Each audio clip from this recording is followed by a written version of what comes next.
ট্যাবের টাকা গায়েবে আরো গ্রেফতার। মালদার বৈষ্ণবনগরে রাতভর চলে অভিযান, গ্রেফতার আরো 4। চোপড়া থেকেও জালে 2।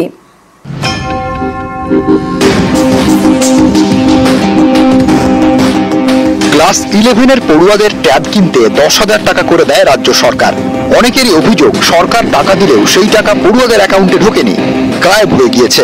এ নিয়ে নানা জায়গায় শুরু হয়েছে ধরপাকড়। সোমবার রাতে মালদা উত্তর দিনাজপুর থেকে মোট 4 জনকে গ্রেপ্তার করা হয়। মঙ্গলবার রাতে এই 2 জেলা থেকে আরো 6 জন গ্রেপ্তার।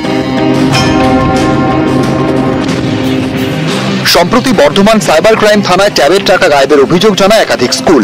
শুরু হয় তদন্ত, গঠন করা হয় পুলিশের বিশেষ টিম। তারা সোমবার মালদার বৈষ্ণবনগরে হানা দেয়। গ্রেপ্তার করা হয় হাসান আলী নামে এক যুবককে। তাকে জেরা করে আরো 4 জনের নাম জানতে পারে তদন্তকারীরা। বৈষ্ণবনগরে শুরু হয় তল্লাশি। মঙ্গলবার রাতে একে একে গ্রেপ্তার করা হয় 4 জনকে: রকি শেখ, পিন্টু শেখ, শ্রবণ সরকার এবং জামাল হোসেনকে।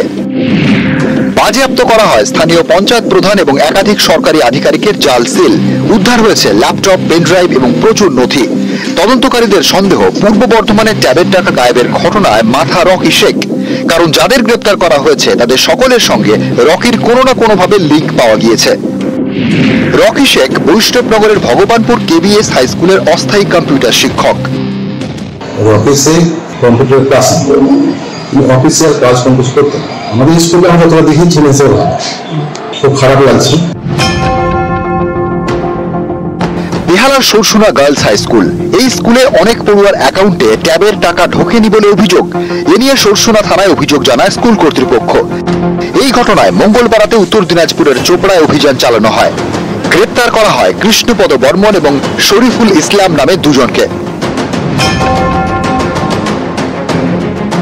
পূর্ব মেদিনীপুরের 38 স্কুলের 244 জন পড়ুয়ার অ্যাকাউন্টে ট্যাবের টাকা ঢোকেনি বলে অভিযোগ। এর মধ্যে রয়েছে খেজুরির গুরুপ্রসাদ বালিকা বিদ্যালয়। অভিযোগ, এই স্কুলের 19 জন পড়ুয়া ট্যাবের টাকা পায়নি। ট্যাবের টাকা এখন অব্দি ঢোকেনি, কিন্তু আমার তরফ থেকে যা যা ডকুমেন্টস দেওয়ার সবকিছু অলরেডি দেওয়া হয়ে গেছে। মুখ্যমন্ত্রীর একটা ভাবনা চিন্তা, সেটা যদি টাকাটা যদি সবাই পায়, একটা আলাদা উৎসাহ একটা কাজে লাগে। 38 স্কুলের থেকে রিপোর্ট তলব করেছেন পূর্ব মেদিনীপুরের জেলা শাসক। তদন্ত চালাচ্ছে পুলিশও। সমস্ত রকম যে তদন্তের গতি প্রকৃতি আছে, আমরা সব দিকেই দেখছি। সাইবার অ্যাটাক বা সাইবার হ্যাক বা কিভাবে কি হয়েছে, কিভাবে পোর্টালে চেঞ্জ করা হয়েছে, আমরা সেগুলো।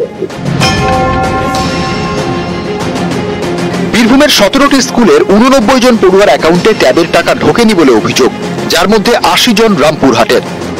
90 জন স্টুডেন্ট তারা তাদের টাকা ব্যাংকের অ্যাকাউন্টে ক্রেডিট পায়নি এবং প্রচন্ড একটু কেয়ারফুল হলে আমরা এই সংখ্যাটা হতো না আর সামান্য দিতে। তো যাই হোক, এখন আমাদের একটা রিকভারি তারা ব্যবস্থা হচ্ছে, ব্যাংকগুলোকে আমরা চিঠি দিচ্ছি। হাওড়া 30টি স্কুলের 124 জন পড়ুয়ার অ্যাকাউন্টেও ট্যাবের